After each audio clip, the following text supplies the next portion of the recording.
안녕하십니까. 백야드 붕 리딩 책 낭독의 브루스리입니다. 오늘도 연이어 우크라이나 러시아, 소제목은 손자병법, 러시아 비밀요원이 개입했다는 설.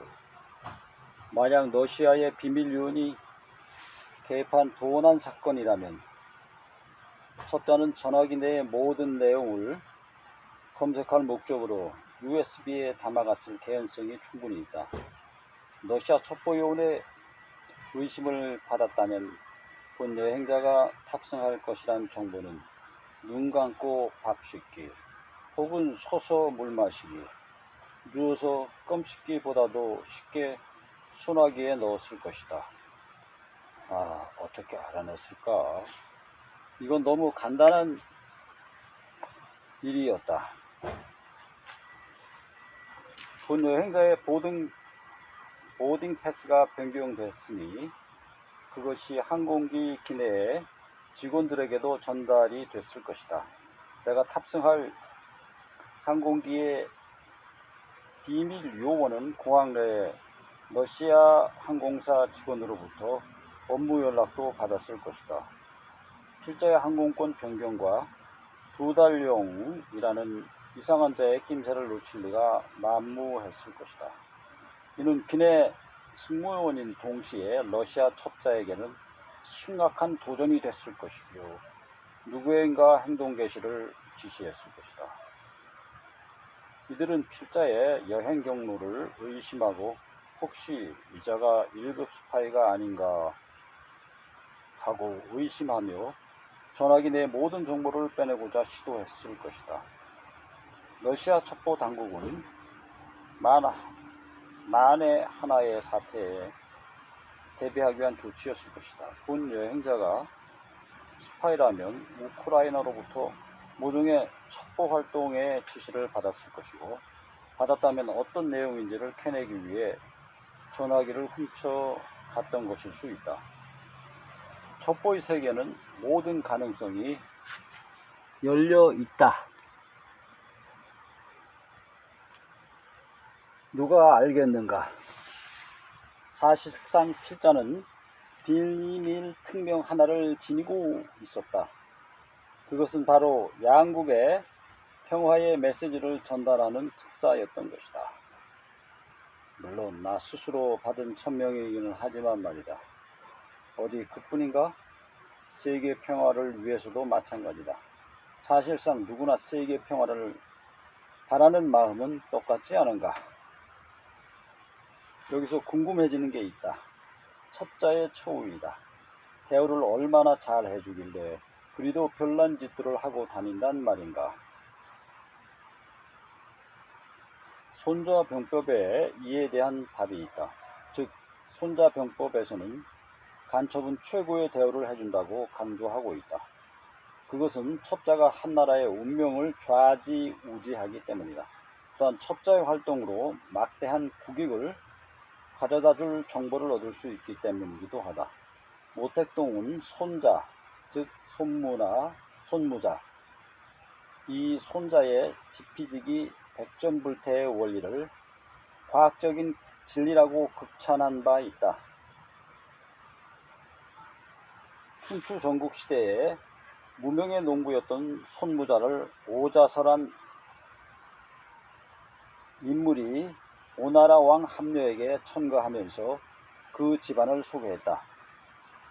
대대로 인품과 능력을 갖추어 학문으로 나라를 안정시키고 무예로 나라를 정복할 인물이라고 했다.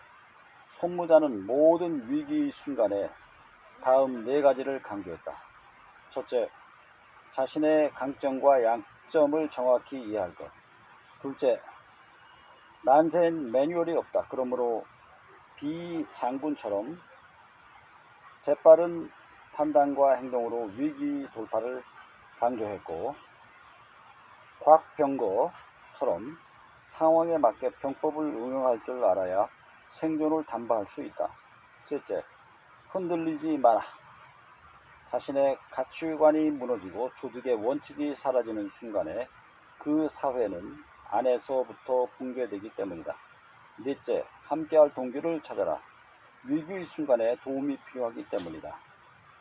손무자의 삶은 그가 전장에서 혁혁한 공을 세운 것 이외에 군사와 정치에 관해 후대인에게 귀중한 문장을 남겼다는 점에서도 의미가 깊다. 후세의 군사학 발전에 깊은 영향을 주었다. 손무의 군사 사상은 초기 유물론과 변증법의 관점을 지니고 있다. 손무는 싸움에 임하기 전에 꼭 전우를 살펴야 한다. 이로움이 합치되면 움직이고 그렇지 않으면 움직이지 말아야 한다. 오직 이런 태도로 전쟁에 임해야만 비로소 나라와 군대를 안정시킬 수 있다라고 말했다. 즉 정치, 경제, 군사 등 각 방면의 실력을 비교하고 그 상황에 근거해서 전술을 세워야 한다. 적의 상황을 깊이 알기 위해 손무는 첩자를 잘 이용했다. 그는 우리가 승리할 수 있도록 유리한 조건을 만든 다음에 적과 전쟁을 시작해야 한다는 것이다. 손무가 정한 원칙은 바로 적의 상황을 통제하여 승리한다였다. 주제하는 바대로 손무는 무혈이 최상책이라고 했다. 항공기 기내에 전화기 도난 사건이 발생했을 때 손자의 병법과 비교해 어떤 면에서 필자는 나름대로 잘 대처했던 것일까? 첫째, 갑자기 불어닥친 난감한 상황에서 비장군처럼 재빠르게 판단하고 행동하지 않았나 한다. 역시 정확한 매뉴얼은 없었다. 당시 비상 상황 발생 시에 시간에 지체함이 없이 단단히 마음먹고 문제 해결을 위해 거추장스러운 원신이 같은 좌석 사이에 통로를 헤치고 전진을 했다는 점이다. 둘째, 이러한 상황을 설명하기 위해 영어로는 공통의 도구를 사용해 적절한 톤으로 전달을 했다는 점이다. 손자의 조언에 의하면 무혈의 전쟁이 최상책이라는 면에서 언어의 폭력적인 요소인 고성을 모두 걸러내고 호소했다는 것이다. 어떤 면에서 높은 톤의 고성의 언어는 유혈이 낭자한 폭력성을 내포하고 있다. 사람의 마음에 생채기를 낼 뿐만 아니라 생명의 위협까지도 느끼게 할 수 있기 때문이다. 그래서 되도록 감정을 컨트롤하면서 절대된 톤으로 승무원의 감성에 호소했던 점이다. 셋째, 기내라는 상황과 비행기 내부 구조를 어느 정도 이해하고 마스터 스튜어디스가 있는 음식 코트로 내려가 상황을 보고하고 기내 방송을 하게 했다는 것이다. 사실상 기내 방송이라는 강력한 도구는 그녀의 최후의 통촉과도 같은 것이었다. 기내의 어느 누구도 그녀의 명령을 따라야만 하는 것이 아닌가 유추해본다. 또 그녀가 러시아 첩자의 개입을 알았든 몰랐든 혹은 러시아 첩자의 개입이 있었건 없었건 이러한 불미스러운 도난 사건이 회사의 명예와 영업에 치명적인 타격을 줄 것이라 판단했을 것이다. 회사의 명예회복을 위해서라도 이 문제를 해결해야 했을 것이다. 결과적으로 기내 방송을 통해 공지를 이끌어낸 것은 매우 잘한 일이라고 평가된다. 이러한 문제 해결력의 바탕에는 확고하게 도심을 배척하고자 하는 가치관이 한 몫을 했던 것이다. 전체적으로 여행자의 판단력은 난세같이 앞을 알 수 없는 상황에서 매우 민첩했고 노련한 스튜어디스를 우군으로 활용할 수 있었다.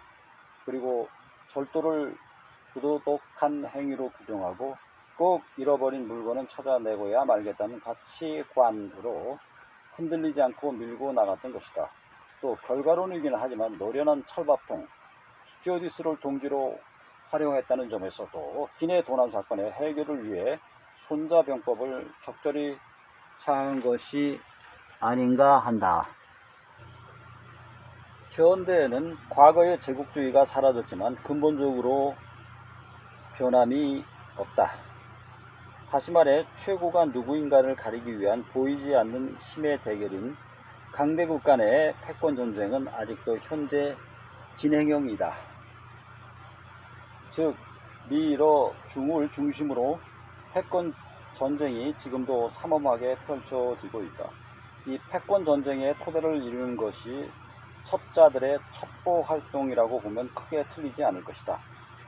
다시 기내 스마트폰 도난 조작 사건으로 회귀해 보자. 이 작은 사건이 우리를 포함하는 모든 인간에게 시사하는 바가 있다. 이것은 남의 물건을 탐하는 마음인 인간의 타락된 본성과 연결되어 있다. 탐심은 한국사, 특히 위에서 고찰한 고려 말 조선 초의 사회 타락상, 탐심은 한국사는 물론 인류사 전반에 잔인한 흔적들을 남겨놓았다. 또 세계사에서 제국주의 시대, 즉 일반적으로 1870년대부터 20세기 초에 나타난 독점 자본주의가 가져온 정치적 경제적 팽창구조를 총칭하는 말로 쓰인다. 서유럽 제국주의와 일본, 미국 제국주의의 기승기는 사실상 2차 대전까지로 보는 것도 가능할 것이다. 이렇게 제국주의는 19세기 후반에서 1914년의 1차 세계대전까지만을 살펴보더라도 인간의 탐심에 기인한 남의 것에 대한 강탈은 적나라하게 만천하에 잘 드러난 바 있다. 이것으로 인해 얼마나 큰 불행을 자신과 후손들은 물론 전 인류에게 가져왔던가. 이것은 도신과 동의 어이다. 인간의 이 타락된 본성을 항상 경계해야 한다는 것은 과거나 지금이나 동일하게 유효하다. 사람의 탐심이나 도심은 개인의 눈을 가리어 달콤한 부정부패의 덫에 걸리게 해 결국 도덕질이나 횡령, 뇌물수수라는 비극적인 범죄로 결단나게 만든다. 무리의 집단적 도심과 집단적 이기주의는 대강도나 산적행위가 되어 국가를 접먹게 하고, 더 나아가 국가적 탐심과 도심은 남의 나라를 감히 넘보는 패륜적인 식민지 개척으로 강탈과 폭력이 난무하는 제국주의로 이어졌다. 이러한 관점에서 인류가 가장 경계해야 할 것이 바로 도심이다. 연말손초의 곤문세족이나 사원세력의 탐심과 도심이 그렇고, 종도전의 답전부에 나타난 탕간오리에 대한 경계가 그랬다. 19세기 후반에서 20세기 초에 횡행했던 제국주의의 근원이 모두 도심과 탐심에 깊은 뿌리를 두고 있다는 사실을 간과해서는 안 된다. 여러분은 어떻게 생각하십니까? 감사합니다. 지금까지 브루스 우리였습니다.